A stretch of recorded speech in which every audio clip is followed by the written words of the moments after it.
जय हिंद। मैं अनिल दुबे आजाद। आप देख रहे हैं डीआरएस लाइव टीवी। आप इसे शेयर, लाइक और सब्सक्राइब करें। हाँ, बेल आइकन दबाना न भूलें ताकि आप जुड़े रहें देश दुनिया की खबरों के साथ साथ अपनी लोकल खबरों से भी, जहां खबरें छिपती नहीं दिखती हैं। आज ये हम जयंती मना क्यों रहे हैं?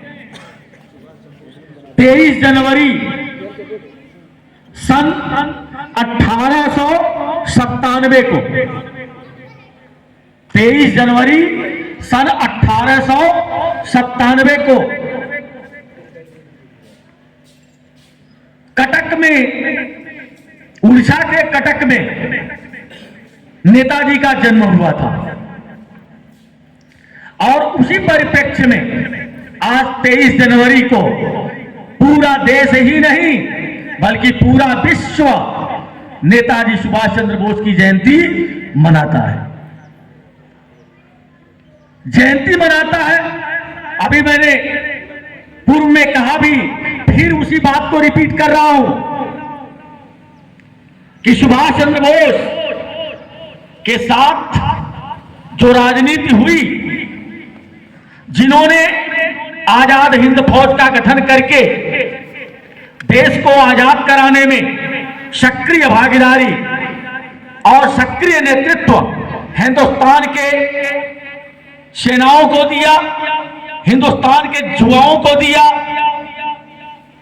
जिनके नेतृत्व में चलते हुए हमारे देश के युवा मतलब चंद्रशेखर आजाद, सुभाष चंद्र बोस, खुदीराम बोस, भगत सिंह, सुखदेव, बटुकनाथ, आज तमाम अनगिनत स्वतंत्रता संग्राम सेनानियों ने अपने देश को आजाद कराने का काम किया। उसी सुभाष चंद्र बोस को चंद गद्दारों ने भुलाने का काम किया।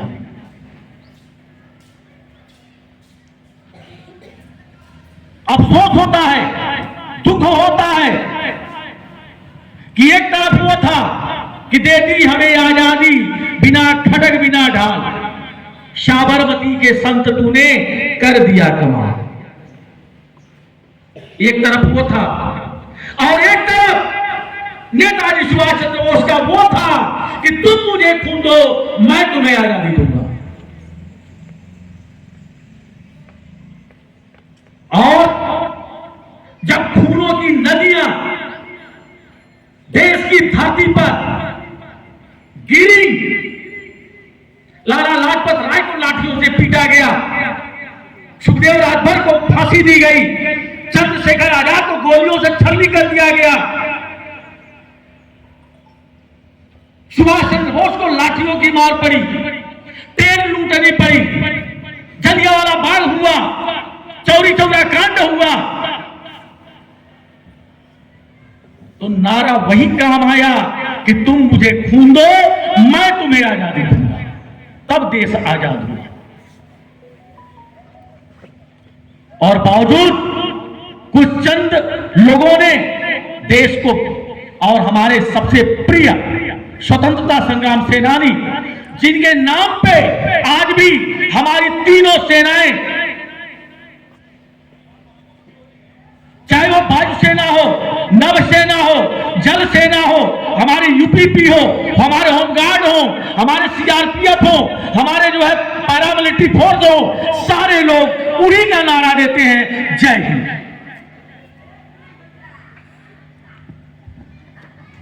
जय हिंद ये किसका नारा था? सुभाष चंद्र बोस का नारा था, जिन्होंने आजाद हिंद फौज का गठन किया और जय हिंद का नारा दिया। लेकिन देश आजाद हुआ 1942 में। 1942 में ही अपना देश आजाद हो चुका था और देश के पहले प्रधानमंत्री हमारे नेताजी सुभाष चंद्र बोस थे। यह शायद बहुत कम लोगों को पता होगा, लेकिन हाय राजनीति, देश का बंटवारा करना था उस राजनेताओं को। और जब दाल गलती हुई नहीं देखे तो उन्होंने चाल चल दिया, आजादी को 4 साल और घसका दिया और इतिहास लिख दिया, इतिहासकार लिख दिए कि भारत की आजादी 15 अगस्त 1947 को मिली। भारत के पहले प्रधानमंत्री पंडित जवाहरलाल नेहरू हो गए, जबकि आजादी सुभाष चंद्र बोस ने देश को दिला दिया था, देश में सत्ता आ गई थी, लेकिन घोषित नहीं हुआ। और इसके बाद दुर्भाग्य देखिए उन चंद राजनीतिक लोगों का कि जिन्होंने एक प्रस्ताव पास कर दिया कि सुभाष चंद्र बोस को देशद्रोही घोषित कर दिया, जिन्होंने देश को आजादी दिलाया वही व्यक्ति देशद्रोही घोषित हो गया। और जानते हैं आप सब देशद्रोही में क्या होता है? सीधे सीधे देश को आजाद कराने वाला, देश को स्वतंत्र कराने वाला, देश के लिए सब कुछ न्यौछावर कर देने वाला, जब देश के चंद गद्दारों के द्वारा उसको फांसी के फंदे पे लटकाया जाता तो सोचिए देश में एक तूफान आ जाता। उस लैंड हो रही थी और सुभाष चंद्र बोस उसमें समाप्त हो गए। ऐसा नहीं था, यह देश और विश्व के सामने एक र्यूमर फैलाया गया, यह एक कोरा झूठ था।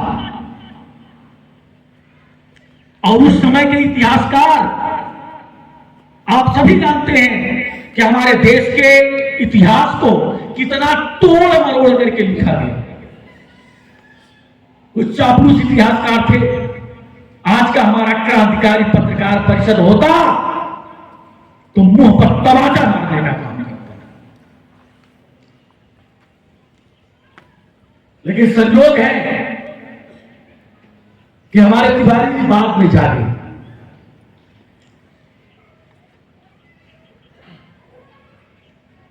नहीं तो वास्तव में यह लेखनी की ताकत,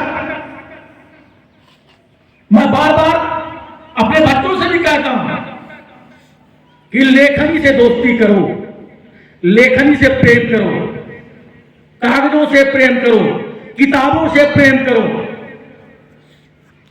अगर लेखनी में दम होगा तो दुनिया पलट सकते हो।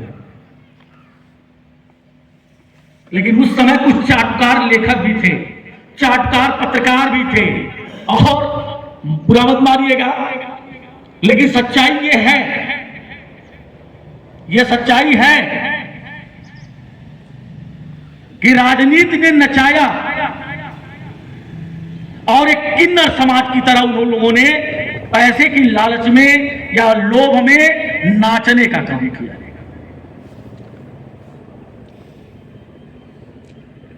समझ में आया, ये चीज सबके समझ में आ गया जब हमारे इस क्रांतिकारी पत्रकार परिषद जैसे राइटर्स का, लेखक का, पत्रकारों का प्रादुर्भाव हुआ, उद्भव। मैं तो समझता हूं, मैं खुद आज 30 साल से शिक्षा जगत में हूं, 30 साल हो गए, लेकिन पहली बार मैं देख रहा हूं कि इस व्यवस्था के साथ, इस परिवर्तन के साथ हमारे क्रांतिकारी पत्रकार परिषद के नेतृत्व में सुभाष चंद्र बोस की जयंती मनाई जा रही है इस इलाके में। क्यों? गहलोत जी आप कवर करते हैं, शर्मा जी आप कवर करते हैं, आप सभी पत्रकार बंधु कवर करते हैं, यहां से लेकर के जिले तक कवर करते हैं, प्रदेश तक कवर करते हैं। लेकिन मेरा जहां तक आज तक का अपना अनुभव है 30 साल का, यह पहली बार मैं देख रहा हूं कि 23 जनवरी को इस तरह से क्रांतिकारी पत्रकार परिषद के द्वारा सुभाष चंद्र बोस की जयंती मनाई जा रही है। बाकी तो हम गहलोत जी के वीडियो देखते हैं, आपका समाचार पत्र देखते हैं, आप सभी लोगों का समाचार पत्र देखते हैं। सारे लोग पैसे के लिए, नाम और फेम पाने के लिए कुछ न कुछ कार्यक्रम चलाते रहते हैं।